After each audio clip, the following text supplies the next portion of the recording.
Good evening and welcome to the monthly meeting of the Arlington Board of Zoning Appeals. I am Conchita Mitchell. I've had the privilege of serving as chair of the board this year. The board is made up of 5 citizens appointed by the Circuit Court. They include Vice Chair Cecilia Espinosa, who will be back in the room momentarily, past Chair Charles Smith, Monica Cravens, and Terry Russell. As well, we have with us this evening Judy Freshman, who will be taking my seat on this board starting with the next meeting, which will be in March. Also present is the professional staff, including Deputy Zoning Administrator Andrew Noxon, who serves as the Secretary of the Board of Zoning Appeals, and Norma Cozart is here, and Cheryl Williams and Cliff Hogan, all from the county staff. To avoid disruptions, I ask that you please turn off any handheld devices or put them in silent mode. The board's powers are prescribed in the Code of Virginia and are set out in further detail in the county's zoning ordinance adopted by the county board. The Board of Zoning Appeals does not have the power to rezone property or to amend the regulations set forth in the ordinance. That authority rests with the county board.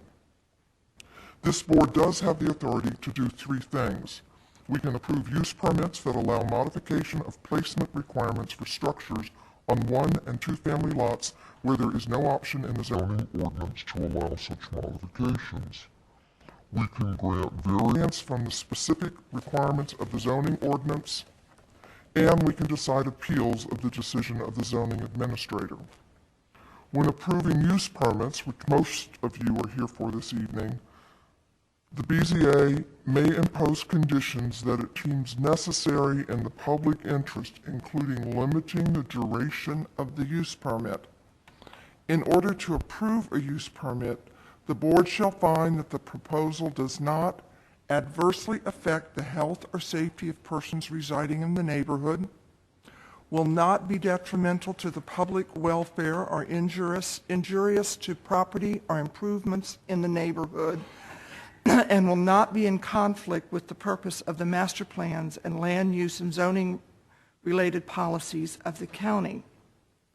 To do this, the BZA shall consider whether the modifications will promote compatibility of development with the surrounding neighborhood because the structure's overall footprint, size, and placement are similar to the structures on the property surrounding the lot in question, and whether the modification will help preserve natural landform, historical features, and/or significant trees and foliage. When granting variances, and we do have at least one, perhaps more of those this evening, the board must determine that the strict application of the ordinance would produce undue hardship, that the hardship is not generally shared by other properties in the general zoning district, and that the authorization of the variance will be of substantial detriment to adjacent property, and that the character of the district will not be changed by the granting of the variance. A Virginia Supreme Court ruling requires that a variance cannot be granted unless the effect of the zoning ordinance as applied to the piece of property under consideration would, in the absence of a variance, interfere with all reasonable, beneficial uses of the property taken as a whole. We have no appeals this evening, but when we decide an appeal of the zoning administrator, the board must simply determine if the administrator acted correctly. This evening, cases will be called and a brief staff report and recommendation will be given. Following that, board members will ask any questions of the staff they may have. Next, applicants or their representatives will be given an opportunity to make comments to support the application or appeal. If they choose to make a comment, they must come forward to the podium so their comments can be recorded for the record. Next, all speakers for the item will be called. Speakers must fill out a speaker slip, which is available on the table in the front of the room, and turn it in before the item is called. I will not call on any speaker who comes in during our deliberation. After we hear from speakers for and against the proposal, the board may permit the applicant a brief opportunity to clarify any points. The board may ask questions of any speakers, but does not permit and will not condone any cross-examination or direct questioning by others. We have deemed the following time limits for speakers to be sufficient: 5 minutes for applicants for use permits and variances, For appeals, 20 minutes for appellants and their agents. For use permits, variances, and appeals, we have determined 3 minutes for representatives of organization and 2 minutes for individuals as sufficient. After the board has gathered all information they need and discussed the case, it will decide the matter by voting on a motion duly made and seconded. A majority is needed to approve any motion. Any appeal of the decision of this board must be made to the circuit court in accordance with state law. On the front table, you'll find copies of the staff reports before us this evening. I recommend that if you have not yet picked one up, that you get a copy of the case that you're here for and review it before your case is called. After your case is heard, you are welcome to stay for the balance of the session or leave at your convenience, knowing, of course, that you can't go out Wilson Boulevard because it's Mardi Gras parade night, and maybe you want to go and join the festivities out there. Again, thank you for being here this evening, and we will start by calling the first case.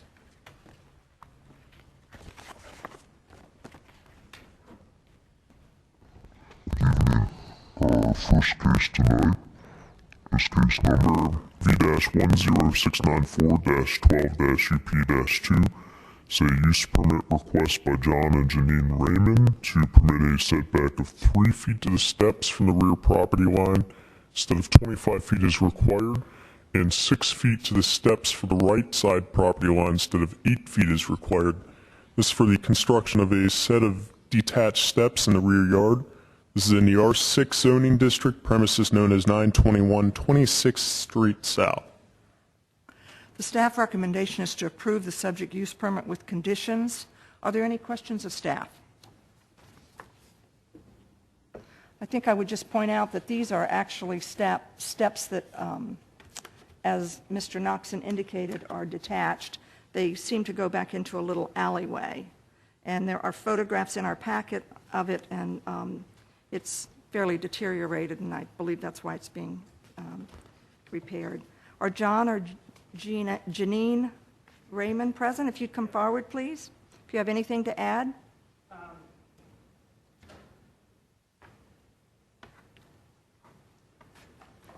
You don't need to fill out a speaker slip because you're the applicant. Thank you. We were before you last July, and you graciously granted our project approval. And then working with Mr. Noxon, at that time, we did not sufficiently address the steps in the larger dialogue, and so that's why we're here before you tonight.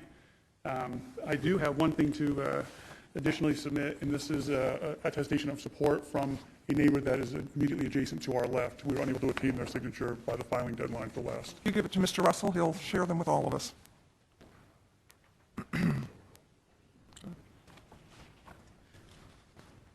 I would like to let you know too that our architect is here as well. Any questions for Mr. and Mrs. Raymond?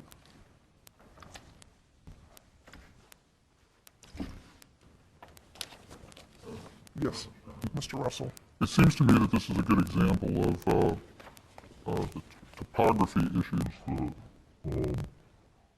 we looked at for approval of a use permit, and this is also basically reinstalling the existing situation new. That is correct, although I would like to point out we are reinstalling on the opposite side of the existing set of steps. Formerly existing set of steps. But I think a lot of the need for this is the fact that there's such a hill there. In order to access, you've got to have stairs, and then the stairs are what can cause the encroachment, so.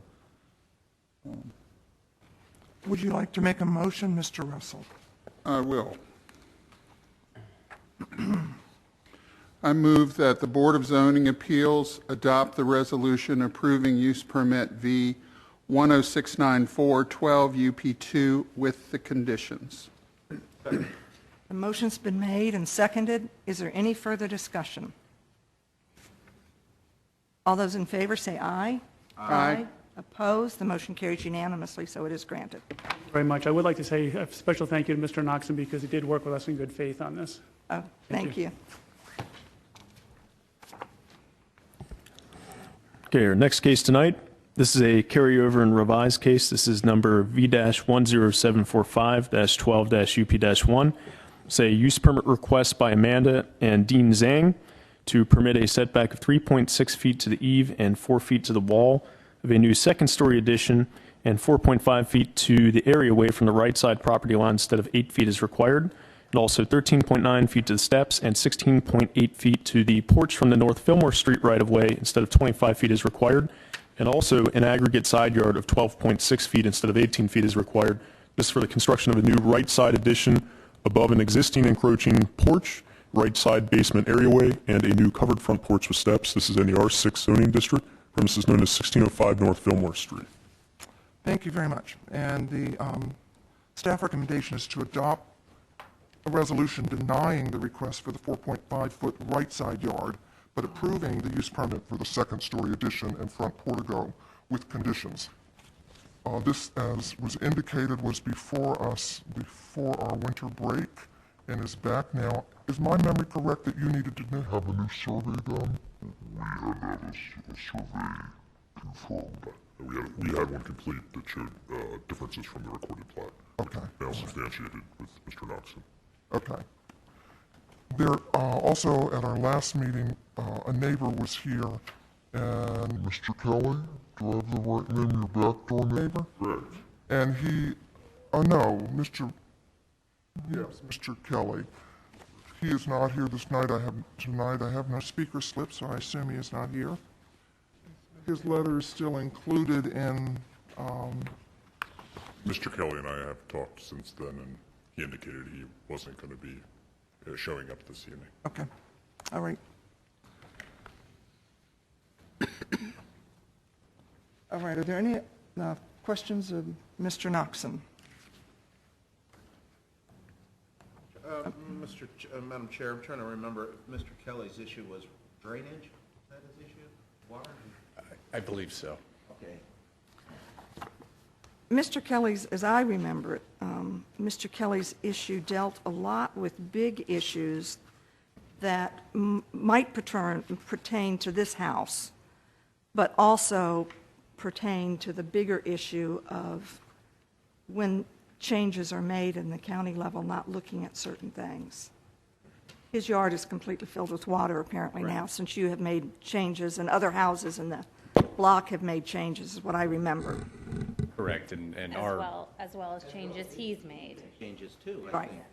That I remember some of the discussion that actually he occasioned some of the issues by his own hand.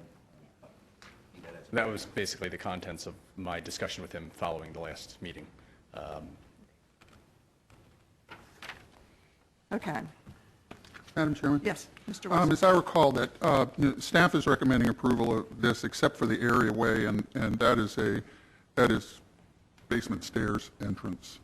And primarily, as I understand it, please correct me if I'm wrong, staff recommends against these because of the amount of yard that's left as a standard recommendation of the staff.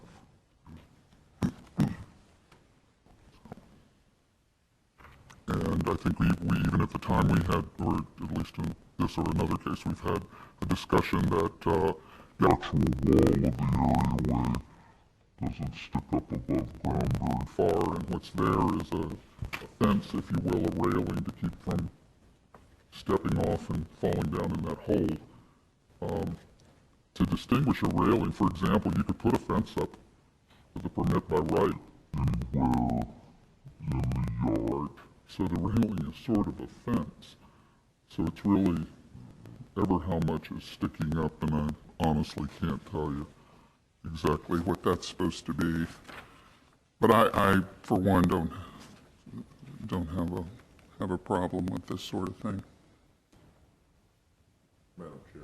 Yes. I'm going to associate myself with Mr. Russell's remarks also. As the lip of the stairway may be 4 inches above grade, or 6 maybe, and then the railing, and that's essentially, that's all.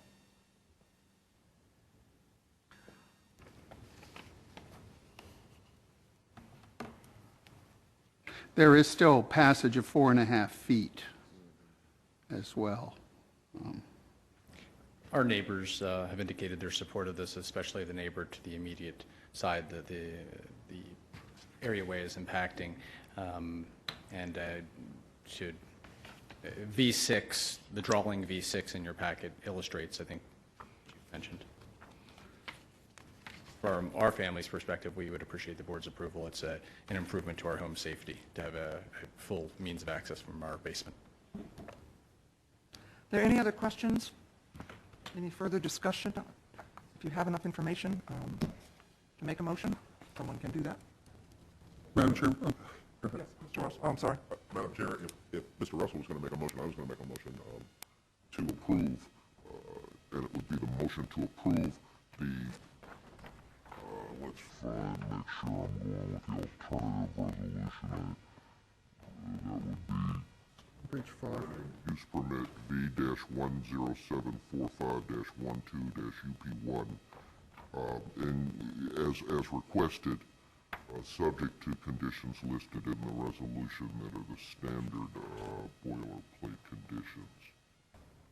That the structure will be constructed in accordance with the footprint shown on the survey and the architectural drawings that have been supplied, and they'll obtain at least one or more plats or and a wall check if staff requests it, and that they agreed that the front portico and right side areaway not be built over or enclosed, and that the proposed second-story addition not be built over, and that the applicant obtain building permits to construct in accordance with the law within a year.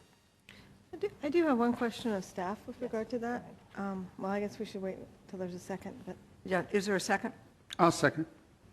Mr. Noxon, in regard to the standard not building over, I just thought about that areaway, and if somebody wanted to put a awning from the house, is that building over that stair areaway? They could do an awning as long as it's within the encroachment area, which is, they can get as close as 5 feet on that side, so they couldn't completely cover it. Okay. I was thinking about that in terms of when we say no building over, but if you have that stairs, you might want to put something over that for sun or protection at some point, or rain if you're going to do something. So I didn't know. Thought I would at least clarify that for you. Madam Chairman? Yes. I believe that would be cantilevered, correct? Not with supports of it. In other words, like a No cloth posts or awning anything or attached to the something ground. cantilevered out. That's allowed to encroach when you bring your, As long as it doesn't come from the ground, you're okay. In other words, if requires variance. Thank you. Okay, I have a motion on the table. Is there any further discussion? All those in favor say aye. Aye. Opposed? The motion carries unanimously, so it is granted. Thank you for taking the time, and thank you for being honest with us last time. You had to admit that there was an issue with your plat, and we appreciate that. Okay, our next case is V-10751-13-UP-1. Say use permit request by Bruce and Rosalind Robert to permit a setback of 19.4 feet to the steps from the 22nd Street North right-of-way instead of 25 feet as required. This is just for a set of new front steps. This is in the R6 zoning district. It's in the premises known as 6239 22nd Street North. All right, the motion, the staff recommendation is to approve the use permit with conditions. And you are Mr. Robert? No, I'm John Shell, the architect. Okay, very good. And you will leave a speaker slip when we're all done, if you haven't already given one to me? Okay, don't do it now, but you can do it when we're all done. Do you have anything you'd like to add? No, I think everything is fairly straightforward, shown on the drawings. Okay, are there any questions? I have a question. Yes, Mr. Russell. Maybe, okay. I think the picture just answered my question, but there's going to be an enclosure of the existing porch into a foyer and an extension. That's remaining correct. steps. Building on the existing platform, and then we needed to have a landing outside of the front door, which pushed everything forward, which created this condition. Thank you. Any further questions?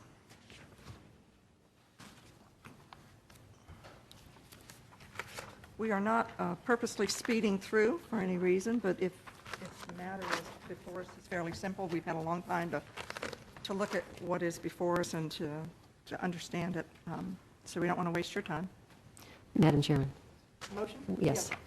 I move the Board of Zoning Appeals adopt the attached resolution granting use permit V 10751-13-UP-1. The motion has been made. Is there a second? Second? Is there any further discussion? All those in favor say aye. Aye. Aye. Opposed? Motion carries. Thank you very much. Okay, next case is V-10752-13-UP-1. It's a use permit request by Jeffrey Shad to permit a setback of 11 feet from the South Brookline Street right-of-way instead of 25 feet as required, and also a setback of 15 feet from the First Road South right-of-way instead of 25 feet as required. This is for a new open stoop with steps. It's in the R27 zoning district, premises known as 3718 First Road South. Staff recommendation is to approve the use permit with conditions. Are there any further questions of Mr. Knoxon? And you are Mr. Schrad. Am I saying that properly? Shrod. Schrad? Yeah. Okay. Do you have anything you'd like to add? Nothing really, other than, as you can see, it's pretty hideous to look at and unacceptable in terms of safety. It's a long story how that happened, but just wanted to approve for both appearance and safety reasons. Okay. Are there any questions? No, Madam Not far Chair. from my neighborhood. If you're ready for a motion. Okay, I am ready for a motion. This is Simple, small, and a stoop. It's nothing but a stoop. Therefore, Madam Chair, I move the Board of Zoning Appeals adopt the attached resolution granting use permit V-10752-13-UP1, subject to the conditions listed in the staff report. Second. The motion's been made and seconded by Ms. Espinosa. Is there any further discussion? All those in favor say aye. Aye. Opposed? The motion carries unanimously, so it is approved. Thank you very much.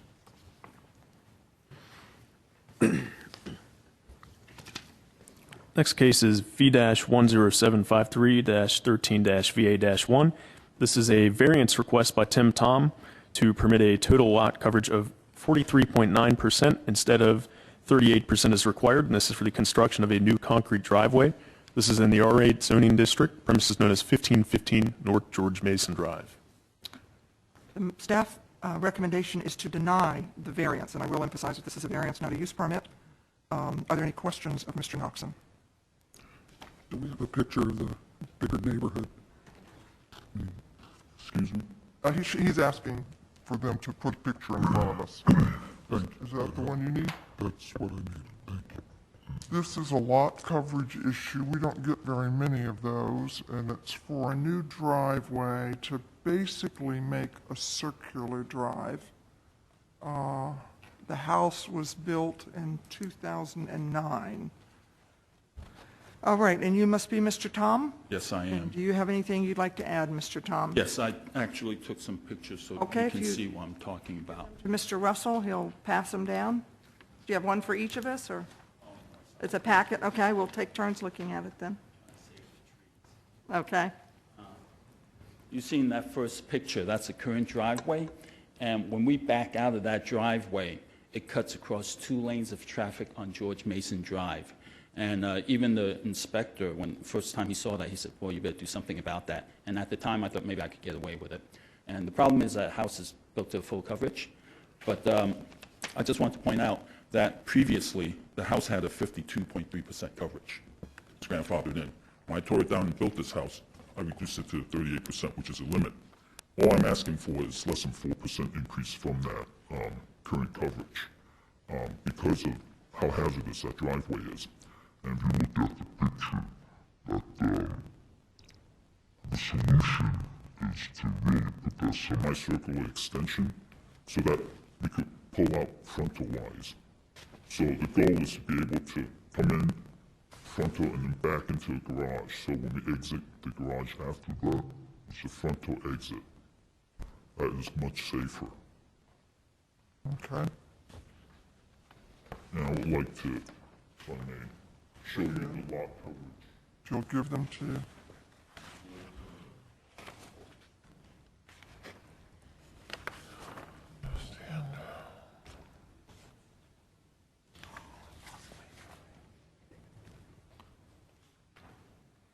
Are there any questions of Mr. Tom or Mr. Knoxon?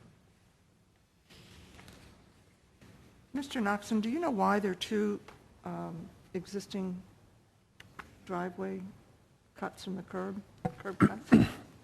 The property that existed before 2009, there was a circular driveway and also a driveway that went back to a detached garage. Okay. But of course, that was built in a time when the coverage allowed was 56%, so it was well within that.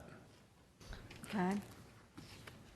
Yeah, I knew that, that the coverage limits had changed, but I really wanted to comply with the county.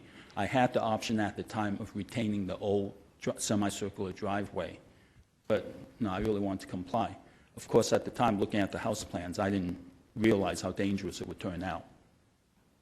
If any of you ever pulled into that driveway, you would hesitate backing out. Okay, I'm going to wait and let everybody get a chance to look at these before we go on. I have a question for Mr. Tom. Are you going to eliminate any of the existing driveway apron? The apron? Mm-hmm. The way the proposed driveway is curved, it looks like you actually could. Possibly, but I can't, that's what I'm asking. I can't tell if you're going to still have the part that goes all the way under the porch. So basically, it's the same as it is now, you're just adding the new. As is. And at the time, I had one of the little parking spot, like a patio, dual-purpose type stuff. So I asked them to leave the curb cut in there, and they did. So there's no changes to that at all. I'm just making use of what's there. So you've got the driveway and then the sidewalk, and then the existing driveway apron. Yes. That really is a lot of coverage. Yeah, I know. And at first I did want to comply, but Tony, if you drove it, you would see what I mean. I'm just wondering if there's not some way you can eliminate some of the concrete. I guess the sidewalk. No, you really can't do that. Could I ask a question? Yes. I'm asking actually Mr. Knoxon. The reason that the coverage was so great before was really that long driveway that went all the way to the back, because the house appears to be much smaller that was removed. So it wasn't house coverage, it was patio and driveway coverage that probably made it go over. Driveway, and they had a detached garage too, and of course now detached garages give you a bonus for coverage, so it was different back then when they had that. They weren't getting a bonus, or they just had a long strip of driveway and then the garage as well as the house, so it was taking up quite a bit. Okay. And let me ask one follow-up. At the time he did this, he could have kept the other driveway that was there, he could have kept the circular part? He would have met coverage. He had to take it out? Correct. Okay, all right. Okay. I thought it could have been grandfathered in. That's what the builder told me.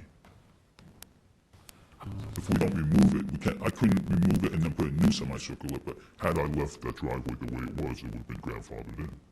Zoning wouldn't have issued a building permit for that if you weren't meeting the lot coverage. We wouldn't allow you to build the new house there with that.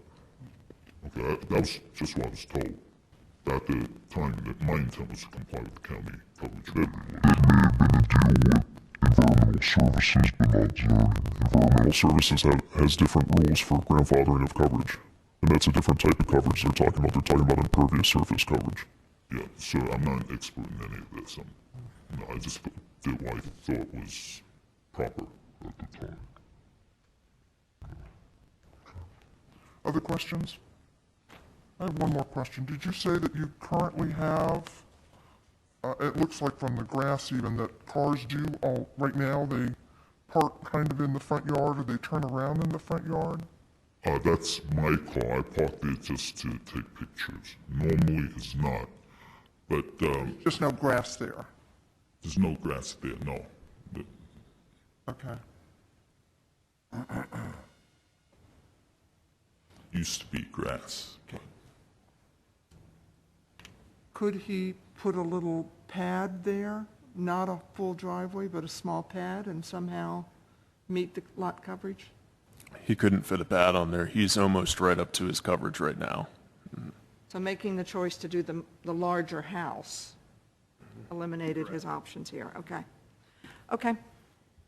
Further discussion? Yes, Mr. Russell. I have a question. But along those lines, the driveway he seems to have seems to be awfully wide.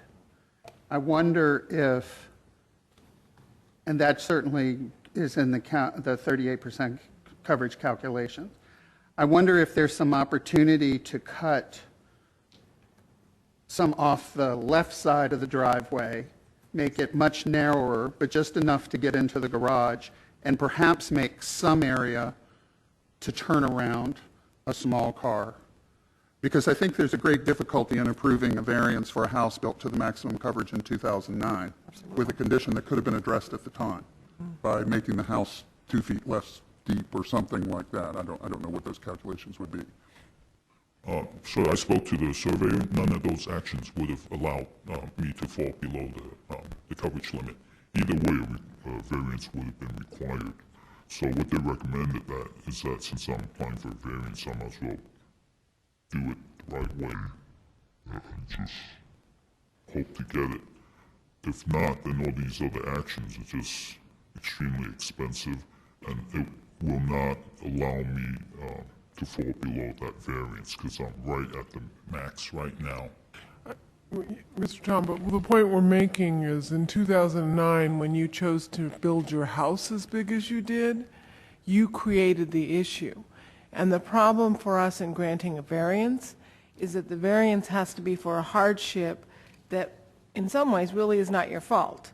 So that's the difficulty I am in right now, because the standards upon which we can grant variances don't seem to apply here since you were the one that caused the problem in the first place. Now, the flip side of that is it is extremely dangerous, and I am concerned of the safety issues that exist here. But what we're proposing, it may not be ideal, but the only way that I would be inclined to grant for safety the variance is if some of that concrete goes away. And so I think that was why we're saying, did you look at other alternatives to reduce that size? Because what I hear you say is, well, since I'm already over, I thought I would go for the best that fits my needs. And our point would be, what have you done to do the minimum that would meet the safety concern you're raising, but would reduce the amount of concrete? I did speak to the engineer about options. He really didn't think that no matter what we do, no matter how much we cut, we will still exceed that variance. But what I'm saying is, what can you do to get it to the least encroachment on the variance? The least amount of space? Any ideas, I'd be happy to carry them out. I spoke to the engineer. He can come up with it. I think it's important to remember, you were here when I did my opening comments, that the Cochran case that came through the Virginia Supreme Court says that to grant a variance, that we have to show that by not granting the variance, we are taking away all reasonable and beneficial use of your property. So it's a very, very, very high threshold that we have to meet, and it's very difficult to do it. And in the light of the fact that the county government spent how many years talking about lot coverage? A long time. It's obviously something that was, the change in lot coverage was come to after a great deal of community discussion and deliberation on the part of the county board to establish the zoning ordinance that has to do with it. Madam Chair? Yes. And following up on that, when the county board took up the issue of lot coverage, the community was very concerned about McMansions. One of the things that jumps off the report to me is the absence of any comments from the surrounding neighbors regarding your request. That says to me that they don't know. Now, I know there were postings up and there was a mailing done, but when there aren't comments from neighbors, when the applicant hasn't apparently gone and asked for neighbors to sign on, to agree after having reviewed. That's a problem, because this affects them. This affects the neighborhood. And one question to Mr. Noxon. I'm wondering if the other houses on the block, 1523, 1519, 1511, or 1507 have circular driveways. 1507 has a circular driveway, Okay. and we don't have any record showing how long that's been there. I've got aerial photographs that go, back to the late 90s. So it's before the coverage rules changed that they had that circular driveway, but there are no permits or no plats on file showing that they got any approval for it. All right. And one other point. This is, and this doesn't bear on, because you don't have to reside in the property when you make application, but this is rental property, isn't it? Yes. Okay. And as a matter of fact, what prompted me to do this, and this is at my own expense, was the renter was concerned because the neighbor to the left got into a car accident backing out into the driveway. To be honest, I was hoping to just not have to do anything, but when the neighbor brought that up, and she's got teenagers learning to drive now, I just thought I'd do something about it. I'm not asking the county to do me any favors, it's all at my expense. But Mr. Tom, Cecilia? Yeah. Mr. Russell, go ahead. I was going to ask, Mr. Noxon, I see the stairway that's currently there. Is there anything that can be done to make that more impervious so that you could remove some of the... Not really, unless you cut it off and had an entrance directly into the basement. Madam Chairman, Yes, Mr. Russell? my question was going to be related to that, and my thought was this: the walkway, not the stairway, but That's the what I walkway, meant. the concrete walkway appears to be fairly wide in this picture. I don't know what it is. But let's say, for example, you took that out, you put railroad ties and laid gravel or oyster shell. Would you count that as coverage if it's pervious like that? We would not, but there is a portion of the ordinance that says it has to be dust-free, so you can't park on anything that creates dust. Not parking. You're talking about the... See the well, walkway? the walkway doesn't count towards coverage anyway. That doesn't count. That's Oh, not so counting. It doesn't gain anything by removing Exactly. that. That won't do them any good. It's driveway. The step question was valid, but yeah, the walkway doesn't count. Whole yard with concrete if you want, unfortunately. Okay. Actually, your office said that coverage would still count towards the coverage, any kind of coverage. Because I asked about gravel, would that resolve it? And the officer still considered, excuse me? I think you're talking about something different than what he's talking about. I believe that you were told that if you drove on the gravel and you parked a car on it, it would be called coverage. But he's talking, they were asking questions about sidewalks that you would walk on, not drive your car on. So, okay, well, I'm about ready to call for a motion, but before I do that, I guess before you do that, I want to try again one more time with Mr. Tom and say, I think I'm leaning towards voting against you with regard to this. I, though, would like to find a solution to this problem and might suggest if you would be willing to look at another alternative before we vote down this variance request, that would be the least restrictive option so that I could look at whether that might give me an ability to do it. Because what I hear you say is you were going to be over the amount anyway, so you came in for the ideal plan. You didn't ask your engineer to draw the least restrictive plan that would take the least amount of coverage of the lot. If I had that to look at, I might be in a different position with regard to voting for this issue. I did ask the engineer to try to make it fit, and he was the one that said it can't be done. No matter what, I would have to ask the I understand that, but I want the least amount over the amount, and you didn't do that. You see, at least my view of what you presented to us is, make it as big as you have to then. If I'm going to go over the amount, I don't care how much I'm going over. No, I didn't tell them that at all. That wasn't what I said. well, On that line, a 12-foot wide driveway isn't really necessary. Is it 8.5 feet is what is the minimum? So you're saving, you would save some coverage by having Having an 8.5-foot wide instead of 12-foot wide. yeah, if you want to make it 8.5. if that's I what think takes if it you was to, I'm 8.5, fine we with would be a that, lot more inclined to...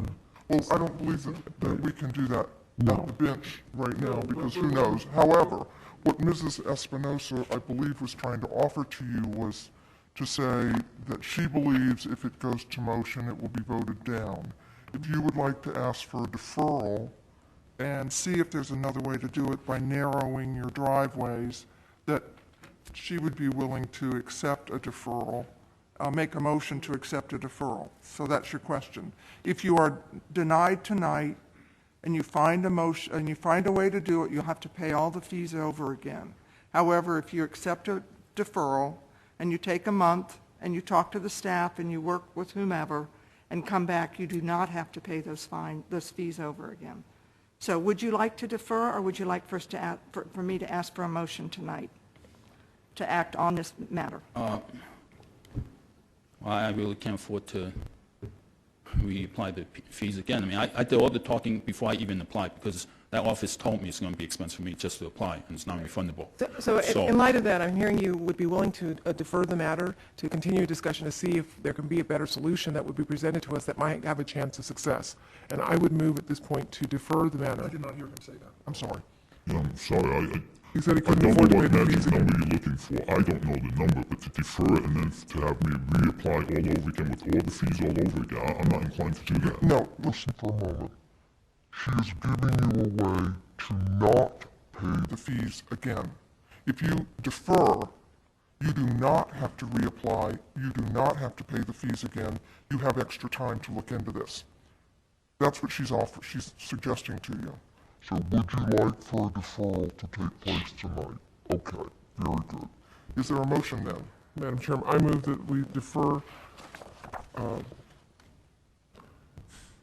V10753-13VA-1 for 1 month to allow Mr. Tom an opportunity to reconsider his design. Second, Madam Chair, and I would encourage you to also have comments from neighbors about your plans, whatever they may be, after you've come up with something different. Okay, I'll do that. Madam Chairman, Very good, and yes. I'd like to speak to the motion. Yes, sir. I mean, I encourage looking for a solution that cuts out some of the existing concrete and reduces the amount of the concrete in the proposal. But I would also suggest looking hard at one that does not use a circular driveway, but rather creates a turnaround to be able to do that. Maybe it needs some small variance. Maybe it can actually be done as a matter of right. But I think the circular with 2 curb cuts is not necessarily a good solution, regardless of whether a variance is needed or not. So that's just my thought on it. Very good. I'm glad that Mrs. Freshman was here for this discussion, since she will be up here next time. I will not be, and so she will have some background, and that's great. There's a motion. Is there any further discussion? All those in favor say aye. Aye. Against? The motion carries unanimously, and the matter is deferred. Okay, thank you. Thank you. So Mr. Tom, you do have a copy of the report, though, right? It's on this front table. And the staff would be happy to work with you as well. So please come in and talk to Mr. Noxon. Next case. Tonight is V-10754-13-UP-1. This is a use permit request by James and Jennifer Surgeon to permit a setback of 16.9 feet to the porch from the North Upton Street right-of-way instead of 25 feet as required. It's for a new covered front porch without steps. It's in the R6 zoning district, premises known as 2021 North Upton Street. All right. The staff recommendation is to approve the subject use permit with conditions. Are there any questions for Mr. Noxon? And you are Mr. and Mrs. Sargent. Would you like to add anything else? Just that this is part of an overall landscaping we're trying to do to improve our property. We re-landscaped our backyard, and we're trying to make the front a little prettier. Looks a little naked there right now. And we surveyed all our neighbors who are even within remote eyeshot of the front of our house, and they all said that it would be a welcome addition to the neighborhood. Okay. It's a And that number was, Madam Chair, that number was 11 neighbors. It's a very simple request, actually. Slackers, they're slackers, aren't they? Slackers. Yeah.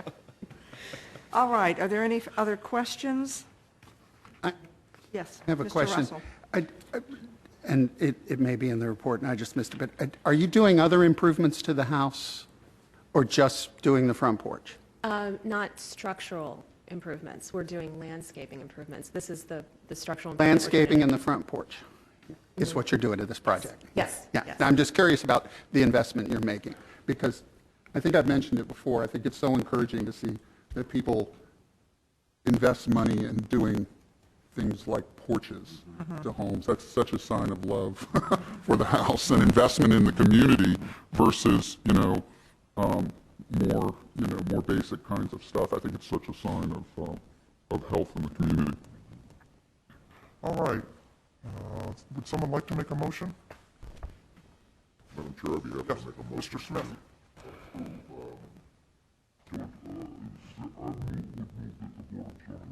Adopt the attached resolution granting use permit B-10754-13-UP1, subject to the conditions listed in the staff report. Is there a second? Second. Seconded by Mr. Russell, we'll say. Sure. I think he was first. Any further discussion? All those in favor say aye. Aye. Opposed? The motion carries unanimously. Thank you so much, ladies and gentlemen. Really appreciate it.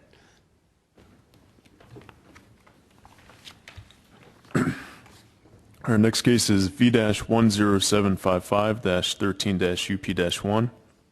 It's a use permit request by Mitchell and Amelia Potter to permit a setback of 8.4 feet to the deck, 11.5 feet to the eave, and 13 feet to the porch base, and 13.6 feet to the eave and 15.8 feet to the wall of a new two-story addition.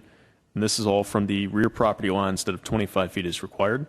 And also 15.5 feet to the steps, 16.4 feet to the eave, and 17.3 feet to the porch base from the North Franklin Road right-of-way instead of 25 feet as required. It's for a new two-story rear addition, a rear covered porch, a rear deck, and a reconstructed covered front porch with steps. This is in the R6 zoning district. Premises known as 2915 Franklin Road. Is there an aerial? All right, and the staff recommendation is to approve the permit for the two-story rear addition and reconstructed covered front porch with conditions, but to deny the rear porch and deck. Are there any further questions for Mr. Noxon? You are the Potters, and would you like to share anything with us? Yes, we would, thank you. Okay. I'd like to say a few words about the side porch and deck, since the concern there is that it's too close to the rear lot line. About 8.5 feet, I believe, is what you have in the pictures in your packet. We've since revisited that and have come up with a new plan that we think addresses the concerns that staff had. Basically, that side porch and deck and moving it about 7 feet or so towards the street to get it further away from the rear lot line. That would bring it in line with the proposed two-story addition, so it would respect a 15-foot rear setback. We have some drawings that we had made up showing this new idea.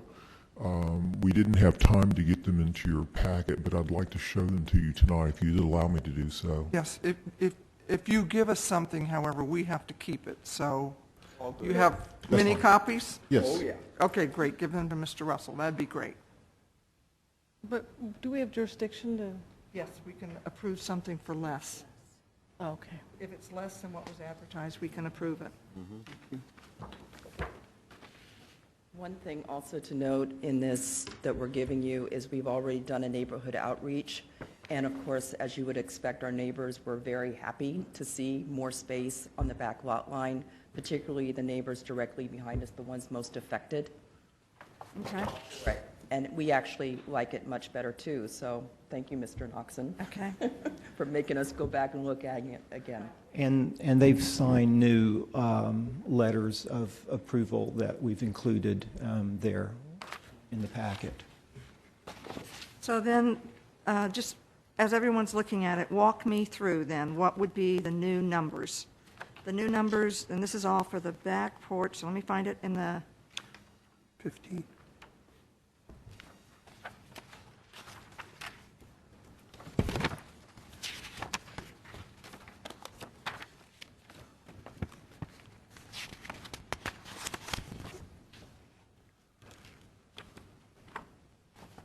The 8.4 feet to the deck would be what now? 15 feet. And then the 11.5 feet to the eave and 13 feet to the porch base would be what, the same? Still 15. That's the front? The front has not changed from what you had. It's just this section. It just takes all of that back area and moves it around to the side. Exactly. So here's the, just make sure the numbers are right. Here's the numbers, 15.7. All right, Mr. Noxon, do you have a comment on this? Did you not get one?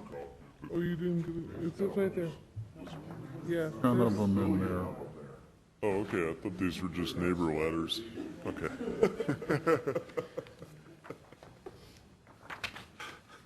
Let me give Mr. Noxon a moment to look at it. Just be sure if someone's inclined to like this, be sure that we have the motion and the resolution properly done. Any questions? What's the line that we need? How much more? I mean, it's supposed to be, it's a 25, so we're still 10.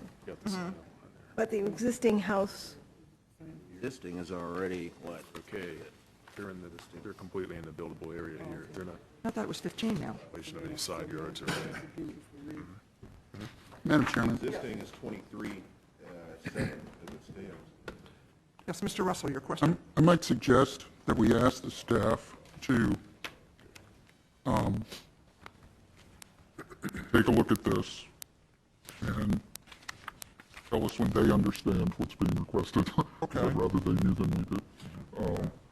Because it seems pretty obvious it's 15 for everything now instead of what the other numbers were. That's what you're attempting to do. Right. And I mean, I do believe that we have the ability to, for example, approve a use permit for 15 feet instead of 25 feet and leave it to the staff and the applicant to make sure that's what it comes. And if it, for some reason there's a mistake, you can always come back. But if he's again, that kind of stuff. I just have us table this and let someone look at it. No, I don't think that's necessary. I mean, Let's they're going to come to it as quickly as we will, maybe a little faster. Let's sit in silence for a minute and not bother Mr. Noxon. And I just Want them to understand it before we do it. And while Mr. Knoxon's doing it, I want to note and compliment the applicant because this is more than simply moving it around. It's redesigning the interior where now they have the French doors in the dining room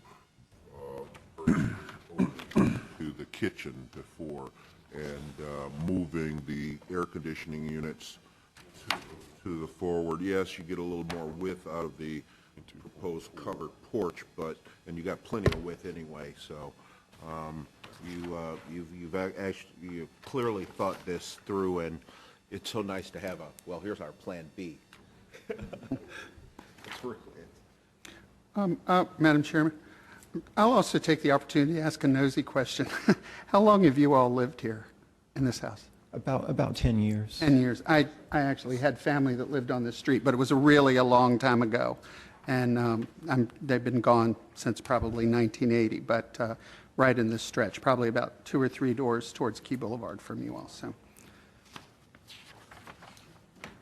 Like, I see, okay, it's just a canopy over the top of. No 5 house?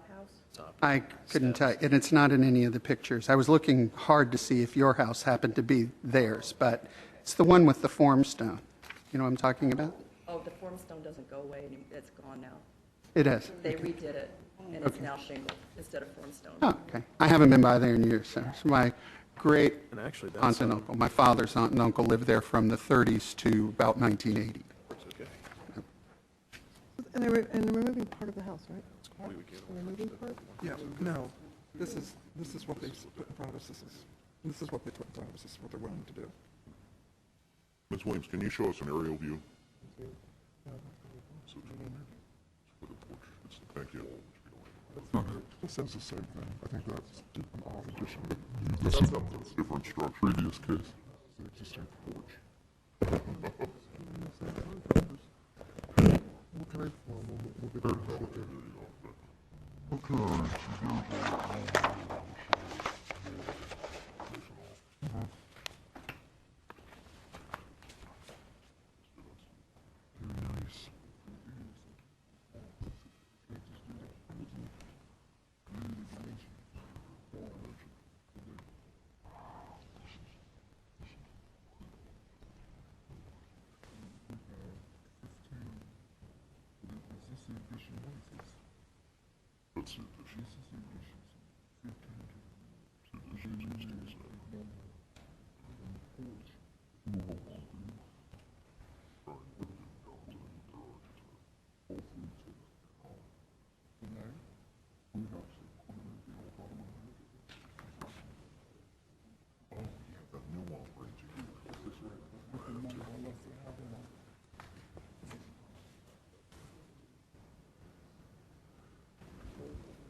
If they're wrong, they gotta cut it back. If they're wall check, just gonna get them. Mr. Knoxon, are you comfortable with what they're changing your plans to? The only issue we have is we don't have a dimension to the wall of the rear porch. We have a dimension to the eave, but the eave is allowed to go to 21 feet, so we don't know what that actual distance to the wall of that porch is. To the rear porch, the wall of the rear porch. Actually, it's going to be the right side porch now. It's an open porch, right? Mm-hmm. Okay. See, That's the landing. no, if you look on SK7, the second floor plan, you'll see the proposed roof.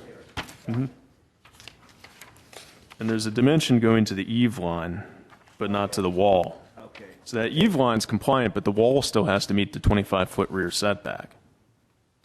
But we don't know what that number is. Exactly. That's what That's you're saying. different from what It's we next already to the- had. On page 7, it's next to that 13.6, which is showing the eve line. Mm-hmm. We just need a number next to that, so that, because that is probably 1.8. It looks like it's going to be, It's probably going to be about 23.8, 23.7, something like that. Close to there, but I can't really guess. Oh. Okay, then we have a Why choice. isn't it the same as it was?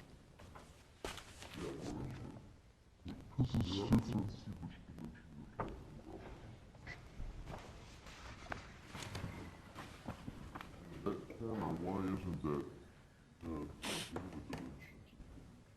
right, the actual base of the porch? Oh, okay.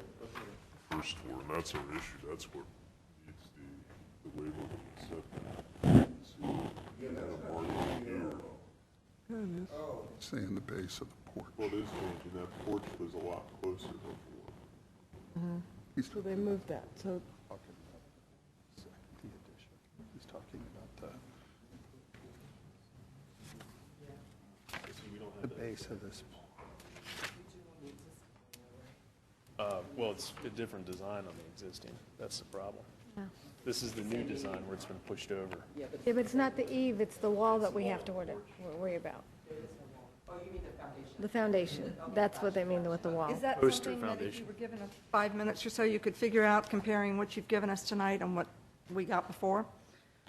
We can either defer this until that number's I think we need made to obvious defer. to it, or we can table it, and you can go out and you can do some math and figure it out and come back to us in 5 minutes.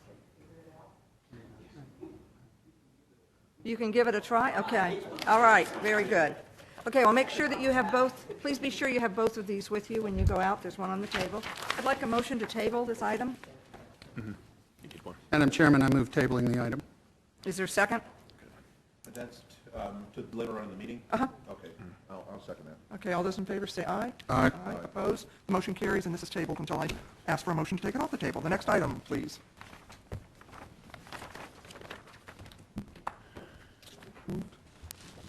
All right, our next case is V-10756-13-UP-1. Is a use permit request by Jesse Keyser to permit a setback of 13.2 feet to the eave and 14.2 feet to the wall of a new one-story rear addition, and also 13.9 feet to the deck from the rear property line instead of 25 feet as required. Is for the construction of a new one-story rear sunroom addition and a deck with steps. It's in the R6 zoning district, premises known as 844 North Jefferson Street. And the staff recommendation is to approve the use permit with conditions. Are there any questions for Mr. Knoxon? You are Mr. Kaiser? Correct, yes. Very good. Do you have anything you'd like to share with us? I guess I would only like to add that I have statements of support for the addition from the neighbors to the left, to the right, and to the rear of the property. Those are the ones in our packet. Correct. Okay. Any questions for Mr. Kaiser?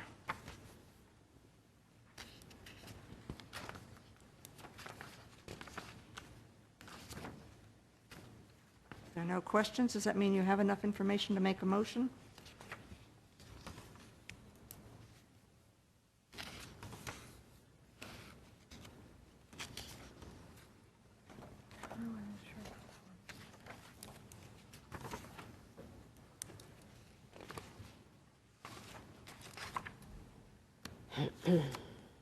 Are there no questions?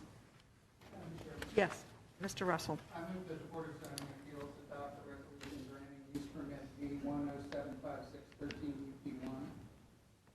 Is there a second? Second. Motion's been made and seconded. Is there any further discussion? All those in favor say aye. Aye. Opposed? The motion carries, and so it is granted. Thank you very much. You're all invited for coffee or a glass of wine when it's complete. This is the porch man. He'll be there. Don't invite him.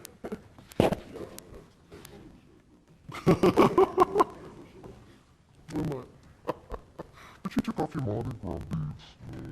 Oh, they're there, you just hid them? Oh, I think you need to be wearing them. Okay. I'm wearing mine. All right. Next case. All right. This is case number V-10757-13-UP-1. This is a use permit request by David Girk to permit a setback of 18 feet to the steps, 18.5 feet to the eave, and 19.7 feet to the porch base from the North Edison Street right-of-way instead of 25 feet as required. It's for a new covered front porch with steps. A new covered porch. It's not on the front, it's on the side. Covered porch with steps. It's the R6 zoning district, premises known as 377 North Edison Street. All right, and the staff recommendation is to approve the use permit with conditions. This is a new porch. The other changes you see in the packet are by right changes. Are there any questions for Mr. Knoxon? And I didn't pay attention. Is your name Girk or Jerk? Girk, it is Girk, but I've been called other things. Let's not go there. I did want to make one I know comment. that sounded confusing to you. It's technically the side of the lot, not the front. Your front is your shorter frontage, so we don't call that a front porch. I mistake. Even though it's the front of your house, technically. Thank you. I had a panic for a moment. Okay. Are there any questions for Mr. Girk? Do you have anything you'd like to add? I'm sorry. I think the report covered most of it. I just wanted to say we are doing a renovation, my wife and I, in an addition in anticipation of family down the road and whatnot, and we're trying to maintain the character and look of the home as best as we can. And with the hill and different things, we found this to maintain the profile from the front, and that's why we're doing this. So. And I also wanted to thank Mr. Knoxon and his staff for all their time, regardless of how the board decides, because I've used more than my taxpayer amount of time in asking questions, so that's it. There is no limit. All right, any other questions? Is there a motion? Would someone like to make a motion? Madam Chair, I move that the Board of Zoning Appeals adopt the attached resolution approving B-10757-13-UP-1. Okay, the motion's been... You're noting this address too, huh? Well, I will extend the same invitation that the other gentleman offered. Started something. Is there any further discussion? All those in favor say aye. Aye. Opposed? The motion carries unanimously. Thank you. Have a good evening. Okay.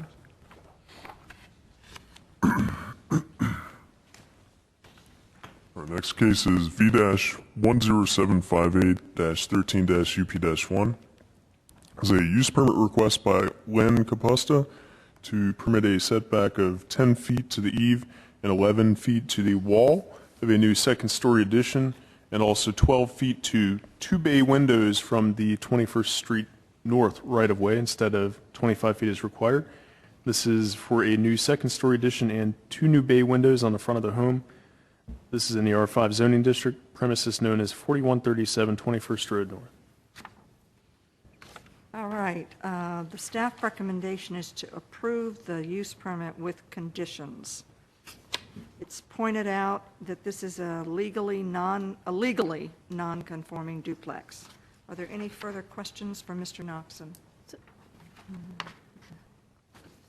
And are you Lynn No, I'm not a parent. My name is Zaid. Right, so I didn't know. I'm the contractor. My name is Zaid Gerard. Okay, and if you would fill out a speaker slip before you leave, that would be great. Thank you. Do you have anything else you'd like to say then? Not really. I mean, I think everything's covered in the application itself. So have the windows been put in already? Is this one situation where you're rectifying it, or is it? Yes, exactly. And I think Mr. Knoxon can take over. There was a permit that was issued for it, which shouldn't have been issued for the bay windows. Staff thought it was just interior alterations, and so the bay windows kind of slipped through, and we're trying to rectify that through the use permit. So we can actually see what it's going to look like? That's right. That's a good thing. We don't usually like things to be done already before they come to us, but...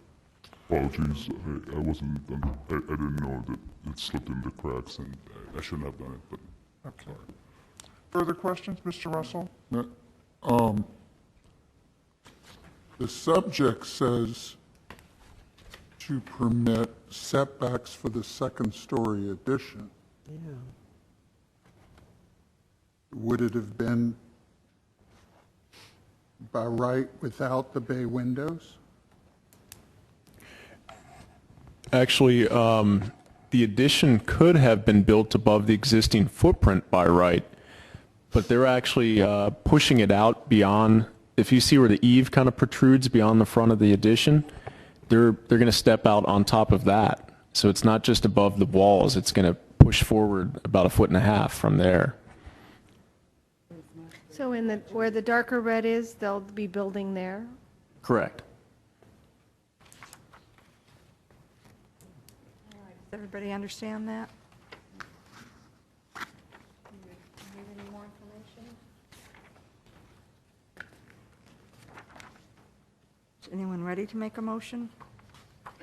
Madam Chair, Yes. I move that the Board of Zoning Appeals adopt the attached resolution granting use permit V-10758-13-UP1, subject to the conditions listed in the staff report. Second. Ms. Espinosa seconded it. Is there any further discussion? All those in favor say aye. Aye. Opposed? The motion carries unanimously. Do leave the slip for me so we have it for our minutes, okay? Thank you very much. Just leave it here on the table when I'm done. Give it All right, down here, that would be great. Or just hand it to me, it's fine. Thank you very much. Have a good night. Okay, our next case is V-10759-13-UP-1. This is a use permit request by John and Joan Yost to permit a setback of 3.4 feet to the eave and wall of a new sunroom addition from the right side property line instead of 8 feet as required, and also an aggregate side yard of 14.9 feet instead of 18 feet as required. It's for a new one-story right side sunroom addition. This is in the R6 zoning district, premises known as 6021 23rd Street North. The staff recommendation is to deny the use permit. Are there any questions? The Yosts are expanding a porch to create a sunroom. So this is an existing porch. You can see the photographs in our packet. Any questions for Mr. Knoxon? Mr. and Mrs. Yost? Yes. Do you have anything you'd like to share? Well, I think it's in the packet, but All 5 of our nearest neighbors endorsed this plan and sent letters to you saying that they agree that, or they urge you to approve it. And that includes the neighbor on who shares the property line with us. That's the 3.4 feet away. The proposed sunroom will not be any closer to the property line than we are now. As a matter of fact, the section of it that would be built out toward the front of the house is a little further away because the property line is on an angle. So the addition would be between 4 and 4.5 feet from the property line. We think there's a significant mitigating circumstance in that our next door neighbor is not close to us at all.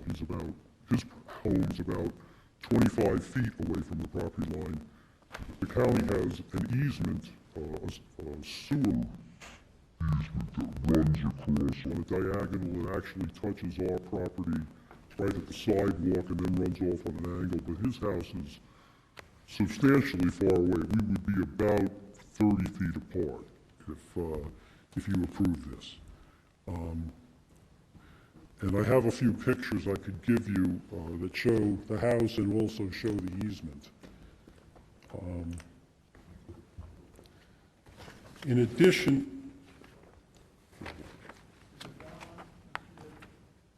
the picture above us, is that? Is it the house you're? Well, I have one that shows,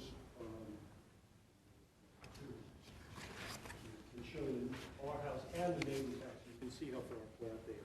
And then this is the easement that runs across his property. Okay, thank you. It's new houses? Okay, do you have anything else? I do have a speaker that I need to call. 10759, yes, I have a speaker that I need to call. Builder, if you have questions. Dave Payne, is that your builder? Okay, if you'd like to sit for a minute. I also will, while Mr. Payne is coming forward, I will remind people that we had an email in front of us tonight from Lou Sagatoff.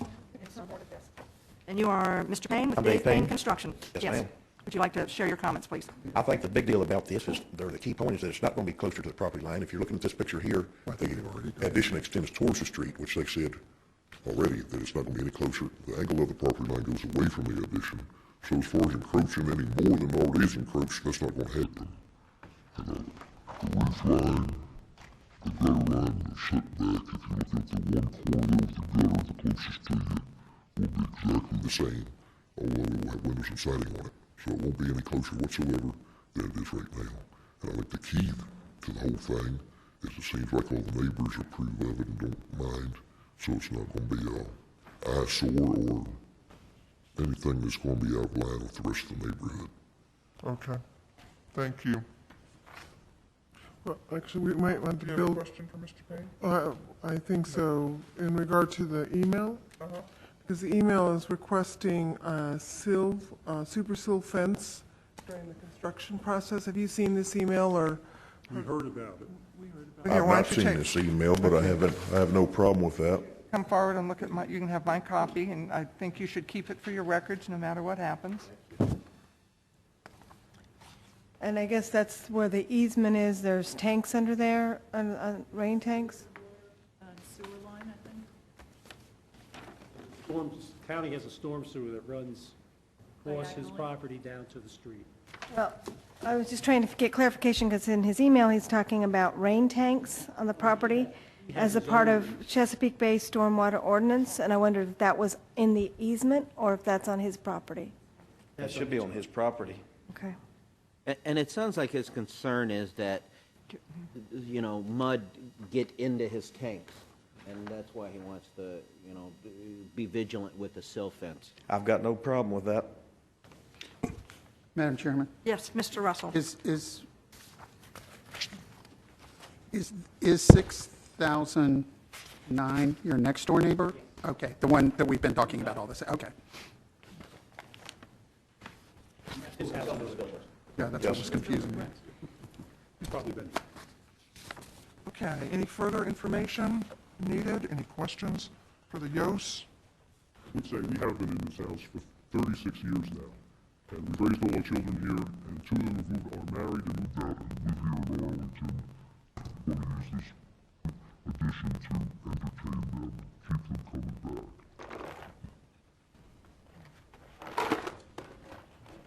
field houses where the University of Michigan plays basketball. Must be different Yost. Yost, yes. Fielding Yost. Right. Yes. Yes. Yeah. Not a relative. Eddie Yost was though. Oh, you might want to have your Ancestry.com checked. Oh, yeah. Okay, are there, You need more information? Ready for a motion? Yes, I'd like a motion. Okay, let's see if I can do this right, because we need to add something about the super sill fence, I think so. Okay, I move that the Board of Zoning Appeals adopt the attached resolution approving use permit. I'm just going to say approving, but I guess, okay, alternative resolution approving use permit V10759-13-UP-1 with the conditions already included, plus an additional that the addition of a super sill fence will be built. Will be installed, I suppose is the proper term. Okay, is there a second to that motion? Second. All right. Any further discussion? The staff had anything you need to suggest, since we're going against you and we're adding something, so I want to make sure we have it covered. That's perfectly fine. Okay. We'll add that condition. all right. All those in favor say aye. Aye. Opposed? The motion carries. I'd be sure then that you have the packet, because It has the alternate resolution in it. Okay, very good. Thank you very much. Thank you. Thank you, all board. I'm sorry, Mr. Russell, you voted for that, correct? Seconded. It was a unanimous. Seconded it, though. Seconded it. That was Mr. Russell. Raven and Russell. But I'll vote for which.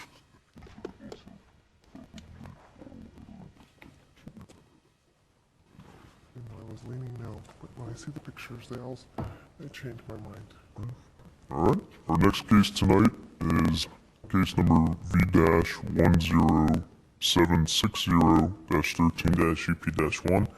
This is a use permit request by Juan Carlos Pereira and Christina Pereira to permit a setback of 2.5 feet to the air conditioning units and 6.8 feet to a new two-story addition and deck from the left side property line instead of 8 feet as required, and 11.9 feet to the new steps on an existing covered front porch, 13.2 feet to the window well, 14.6 feet to the eave of a new two-story addition, 15 feet to the wall of a new two-story addition, 15.9 feet to the deck, 16.3 feet to the eave of a new second-story projecting bay, and also 16.8 feet to the wall of the new second-story projecting bay, all from the North Greenbrier Street right-of-way instead of 25 feet as required. This is for one existing and one new left-side air conditioning unit, a new rear two-story addition with a second-story projecting bay, a new side window well, a rear deck, and new side steps. This is all in the R6 zoning district, premises known as 5222 27th Road North.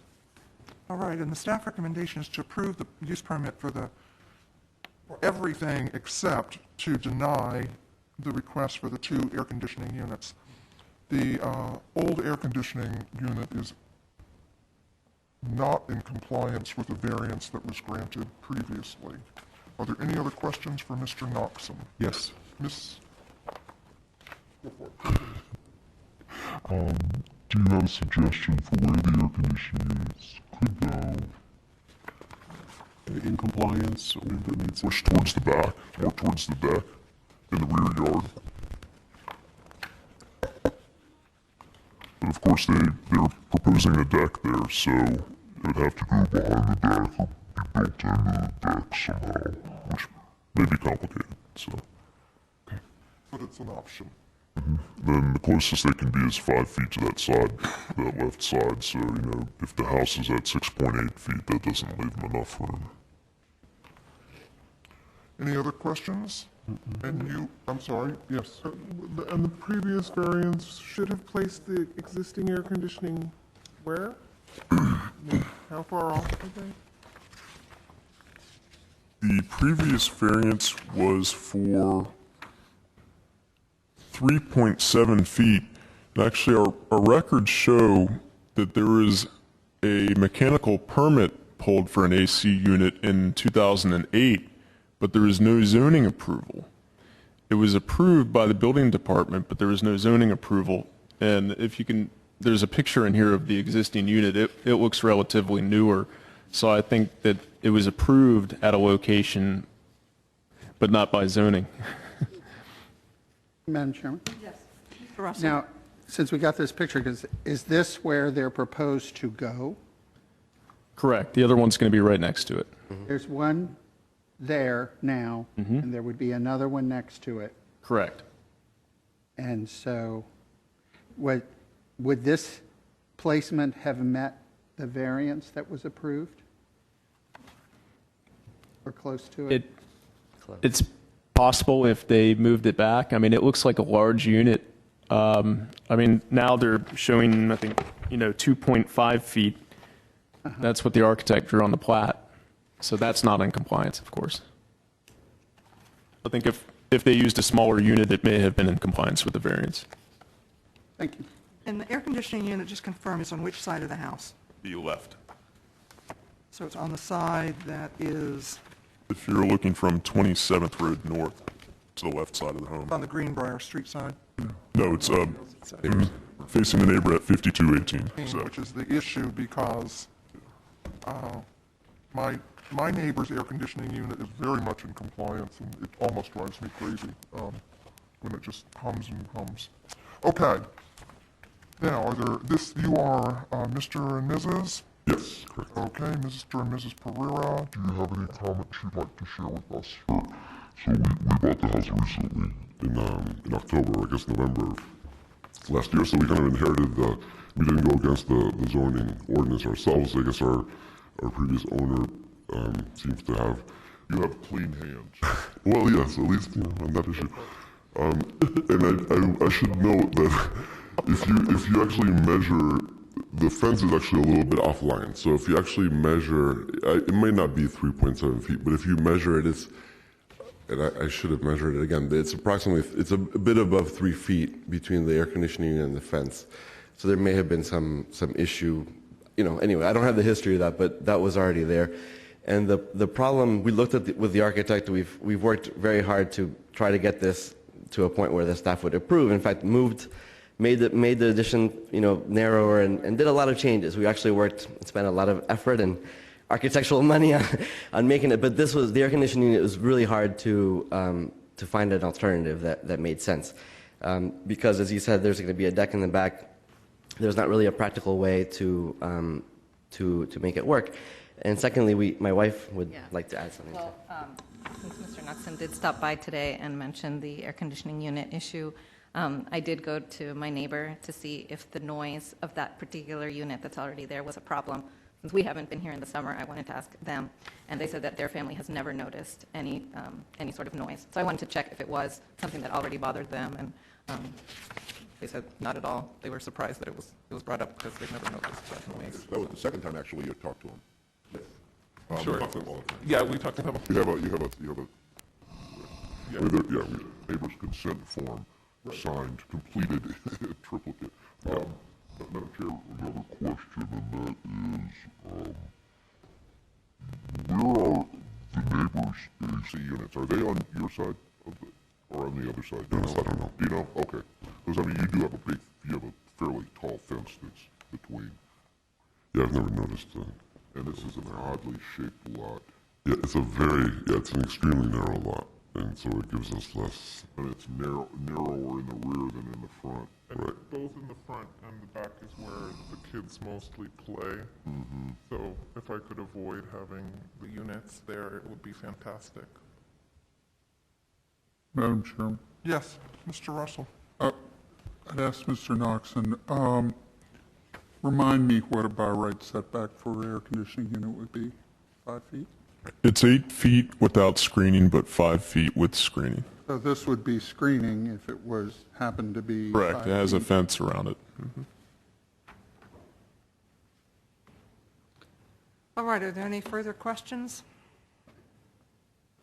So, wait, so to clarify then, can they just move this back and to the 5 feet? That's the problem on that side of the home. The unit's probably about 3 feet wide, and they're already at 6.8 to the wall of the house.